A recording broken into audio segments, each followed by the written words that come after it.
बहुत कम लोग जानते हैं, लेकिन बाइबल में एक ऐसा वचन है जो कहता है कि यीशु नर्क तक गए थे और वहां जाकर उन्होंने जो किया वो आपको हैरान कर देगा। सदियों से विद्वान, धर्मगुरु और आम विश्वासियों के मन में ये सवाल है, आखिर यीशु के क्रूस पर मरने और फिर जी उठने के बीच के 3 दिन में क्या हुआ था?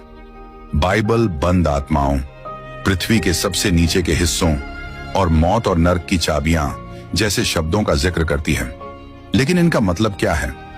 जब यीशु का शरीर कब्र में रखा गया था तब वो खुद कहां थे और वो इस सृष्टि की सबसे अंधेरी जगहों में क्या करने गए थे? इस सवाल का जवाब शुरू होता है उस पल से जो इंसानी इतिहास के सबसे गहरे और दर्दनाक पलों में से एक था। यीशु जो क्रूस पर लटके हुए थे, कई घंटों के दर्द और चुप्पी के बाद उन्होंने ऊंची आवाज में कहा, हे पिता, मैं अपनी आत्मा तेरे हाथों में सौंपता हूं। ये बात लिखी है लूका रचित सुसमाचार अध्याय 23 वचन 46 में। उसी पल कुछ ऐसा हुआ जो इंसानी आंखों से तो नहीं दिखा, लेकिन उसकी ताकत सब कुछ हिला देने वाली थी। मसीह की मौत सिर्फ होश खो देने जैसा कोई पल नहीं था, ये एक यात्रा थी, एक दुनिया से दूसरी दुनिया में जाने का सफर।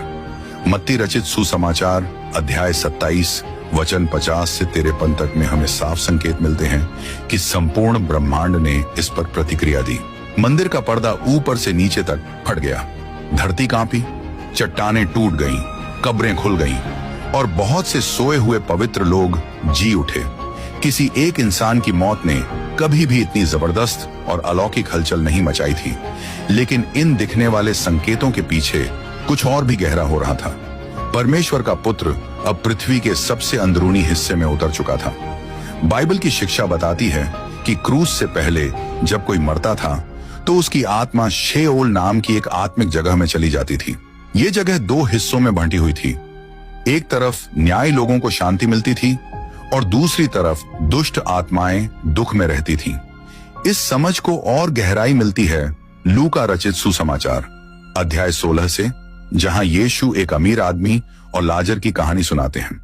वहां यीशु बताते हैं कि अब्राहम की गोद एक ऐसी जगह है जहां भक्तों को आराम और शांति मिलती है, और दूसरी तरफ है दुख और तकलीफों की जगह जहां दोषी आत्माएं रहती हैं। और इन दोनों जगहों के बीच एक गहरी खाई है जो उन्हें एक दूसरे से पूरी तरह अलग करती है। यही वो रहस्यमयी जगह है जहां मुक्ति देने वाले यीशु की अगली महान योजना शुरू होती है। लेकिन अभी उस दुनिया में कदम रखने का समय नहीं आया है। इससे पहले हमें एक और बहुत जरूरी बात समझनी है। यीशु की मृत्यु मजबूरी में नहीं हुई थी। यूहन्ना रचित सुसमाचार अध्याय 10 वचन 18 में यीशु खुद कहते हैं, कोई मेरी जान मुझसे नहीं लेता, मैं खुद अपनी इच्छा से इसे देता हूं। मेरे पास इसे देने का भी अधिकार है और वापस लेने का भी। इसका मतलब यह है कि जब यीशु ने देह में अपनी जान दी तो वो कमजोर या लाचार नहीं थे, वो पूरी तरह से आत्मिक अधिकार में थे। उनका आत्मा सौंपना कोई हार नहीं थी, बल्कि एक ऐसी आत्मिक हलचल की शुरुआत थी जो पहले कभी नहीं हुई थी।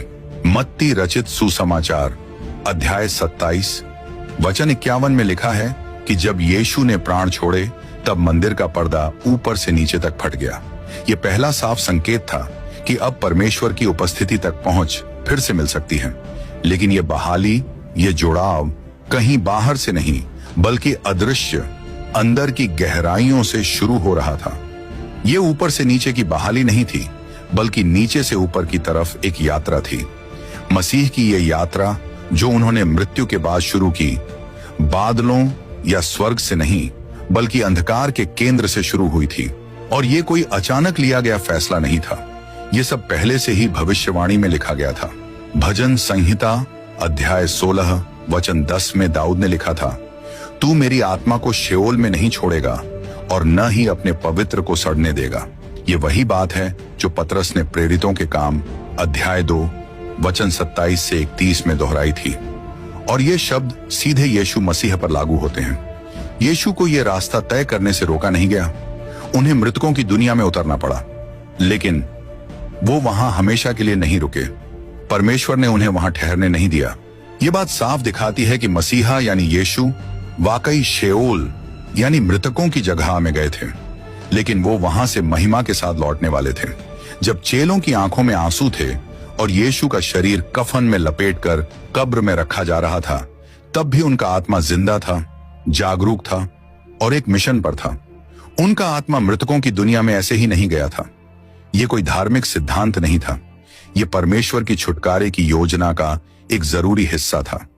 जरूरी था कि धर्मी यानी यीशु सिर्फ पापियों के लिए मरे ही नहीं, बल्कि मौत की हदों तक जाएं, उसका सामना करें और मौत को उसके ही घर में हार दें।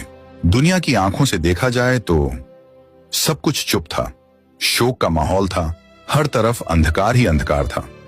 लेकिन जो हमारी आंखें नहीं देख सकती थीं, वहां उस परम योजना के पर्दे के पीछे आत्मिक दुनिया हिल रही थी।